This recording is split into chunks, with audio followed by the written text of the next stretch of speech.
ho Suuna Ben nga alabye nennyina bannange nga kitale kya Maama Suuna Ben Mukyala Kayondo. She's one of the celebrity mothers bw'obanga obadde following Suuna Ben. Atata tubaddemu nga bamutuweerereza okuva eyo gyali. Omanyi ensi bwe eyagala hafi kati buli omu yandiyagadde okulaba maama we naddala hafi singa aba amwogerako nnyo. Kati Mukyala Kayondo is one of those figures abantu be badde beegomba okulabako. Yes. Naye ndoza Suuna era naye n'ategeera amaanyi ga maama okubeera eyo n'atamunyiga ate eno. Asigala wa amaanyi naye according ku byenfunyeeko maama abadde mulamu. Of course jjukira emyaka gyo gireetamu pressure na biki kati kirabika yagwa. Kati awe waava ensibuko ya buli kimu. Mukyala Kayondo n'ava mu bulamu bw'ensi eno mu kiro ekikeeseza olunaku olwaleero. Mbadde nze ndaba relationship ya Suuna Ben ne maama we. Omanyi bamaama bano naye byonna ayinza maama batatannalaba byonna kuba Suuna obulamu butandika butandisi.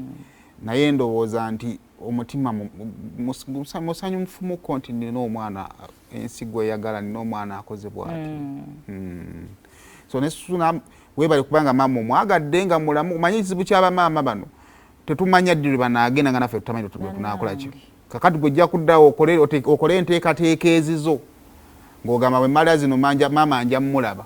Katonda n'amutwalako nga tomu appreciatinze but I believe maama abadde proud. Suuna Ben bambi tukusaasiddeko nnyo. Mati wali kizamba zadde maanyi. N'abeera oli n'amuyita n'agamba bangambye gwe maama wa gundi. Waba abadde aguze matooke ne bamuwa amatooke ne bamwongerayo amatooke 2. Anti essimu agikubira oyinza ozamuwadde bwa kansala. I know. Kirina engeri gyekibafuulizaamu ow'enjawulo. Munnange omufudde omuntu nno ow'enjawulo wano. Munnange nno omufudde onkeseza ekitiibwa. Kati munnange nno abakyala. Ogamba nga mukyala gundi. Kati gwe ngolabanga ekyabuliri ne bambi nga ye mutima akya-appreciatinga. So ebigambo ebituufu biyinza obutabeera bingi naye Suuna tukusaasira busaasizi ne baganda. Nzasogodweko ku moment seezo katono nnyo ale tujje tuveewaawo.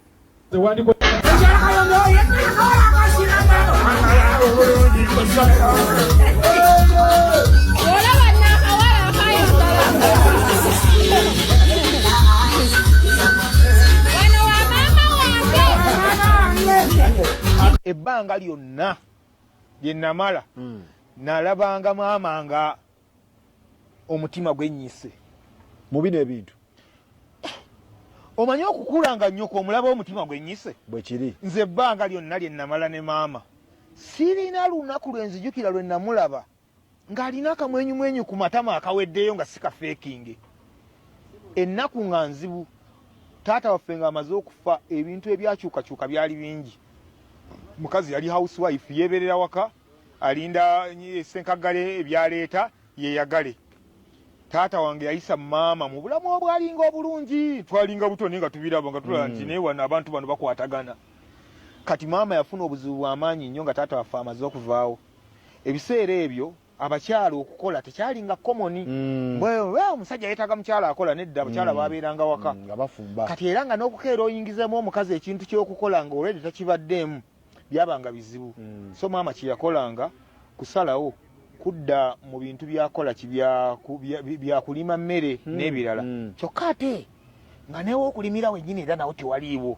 Kubanga akabanja ke baatulekamu kaali ka mu ttawuni kuba kakati Masaka mu Kimaanya kyenkana kati eringa ttawuni. Awantu we yatuleka nga tosobola kulimawo mmere esobola kumala abaana be yamulekera kuba yatuleka abaana nga tuli abaana 7.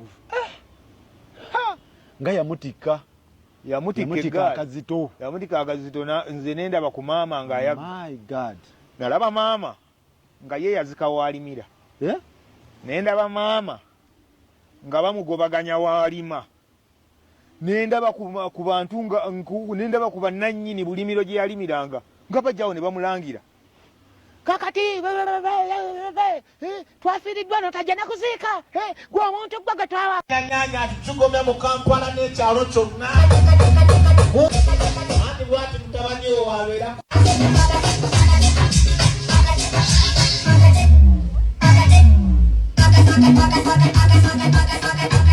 Uwatinobuza ku mami waffe omulungi ate nga ffe abaana abaganda ffe abaana ab'empisa maama yatukuza nti oba obuuzanga abazadde oli mbalamusi ofukamiranga ono mami waffe omulungi atuzaalira mami Suuna Ben ow'ebinyaanyanyanya ate nga gye tuli nti naffe tuzze n'ebinyaanyanyanya ate nga naffe tuli mikwano gya Suuna Ben maama tumuweerewaawo nyini bulaani mami tomulwisa dda wali ku lubalaza Suuna Ben anaakola balanda endala mami waffe omulungi atuzaalira Suuna Ben ow'ebinyaanyanyanya tuli Masaka ati mami katukuweemu naffe tuzze omutabanya atusindiza nyanya atutugomya mu Kampala n'ekyalo kyonna Bannaaye Suuna Ben yagambye wumula mirembe maama wange gwe abadde buli kimu kyange.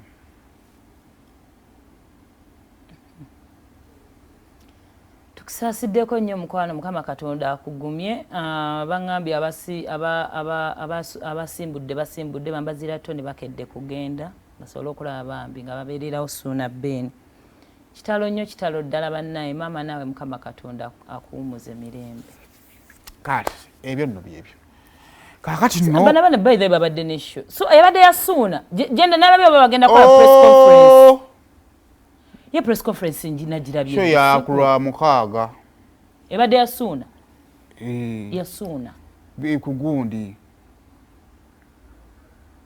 wamma ku makutano e Masaka nyabo nabirabe nayo ku TikTok oboga tareto yawula makutano eri nansana nemni wane balagala wali mu makutano kati yogera tofula mune kyalo kiriyo kimu haye tonkyankana tuli munnaku okoze ensobi walwe tawali ku makutano etunda Goldsmith Masaka eri wakale nze simanyi mbera Masaka katubadde oyogera byaki nze manyi Suuna Ben abera Masaka era nze manyi gye buli kimu gye kibeera tosagamba so ne toyongerayo sigenda gigamba bannaye gwe sookoleke naye nze kyemanyi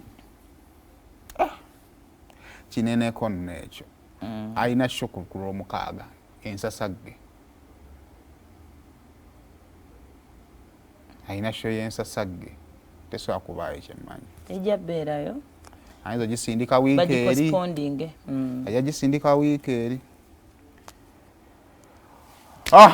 kubate mwana wa muyiribi kyedde kigenda beerayo ku lwomukaaga ya lwamukaaga ku makutano Suuna tukusaasiddeko nno nnyo kale tweyongere nga tubeera kubanga ate onyiga *238*10# obeere nga ate obwatula bingo